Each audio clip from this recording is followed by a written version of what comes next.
On Monday evening, President Obama spoke about this tragedy, offering his thoughts and prayers to the city and vowing justice to those involved. I happened to sit down with him shortly before these explosions, and we talked about a number of things in the headlines. We began with the gun legislation before Congress that many say is now hanging by a thread. I think we've got a good chance of seeing it pass if members of Congress are listening to the American people. So let's just take the example of background checks.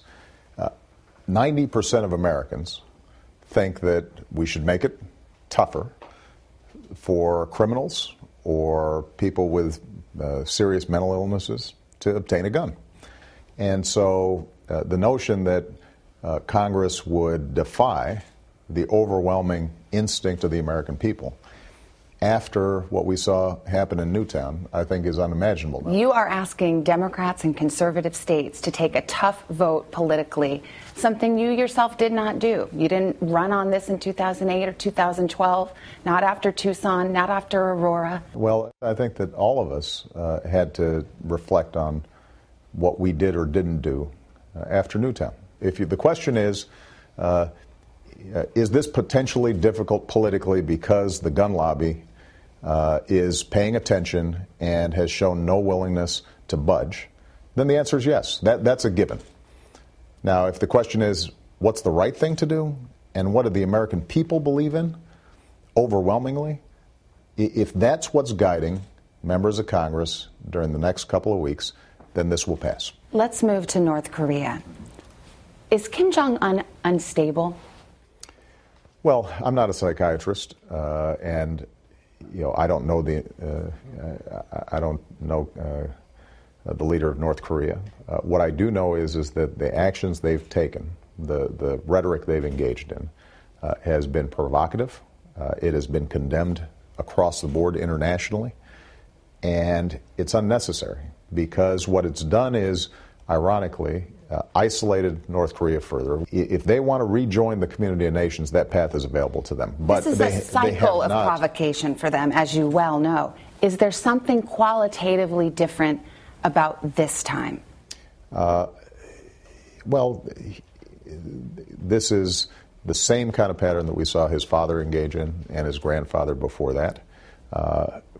Since I came into office, the one thing I was clear about was we're not going to reward this kind of provocative behavior. You don't get to bang your spoon on the table and somehow you get your way. Is this the closest we've been to war with North Korea on your watch?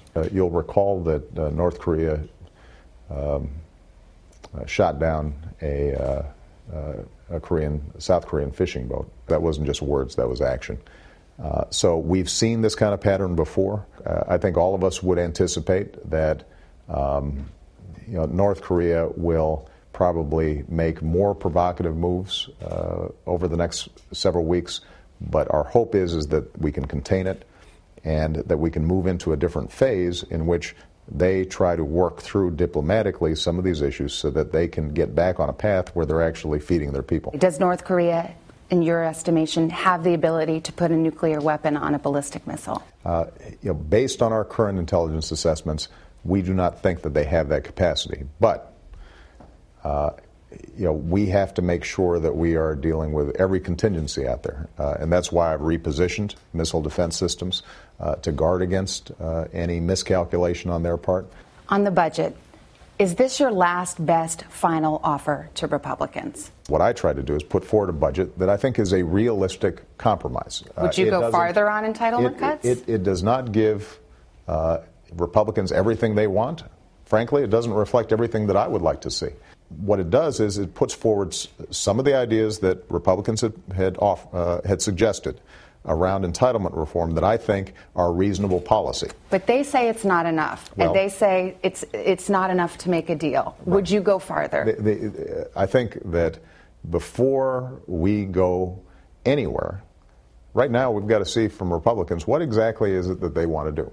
I mean, when they say they want to go farther, what do they want to do? What are they putting on the table? By the way, you've got Democrats a little mad at you, too, saying you've cut Social Security and Medicare, and now this is going to come back and haunt them in their races. Part of what we have to think about, whether we're Democrats or Republicans, is how do we create this, a system where our social insurance programs, Medicare, Medicaid, and Social Security, are sustainable for the long term. And my budget does that.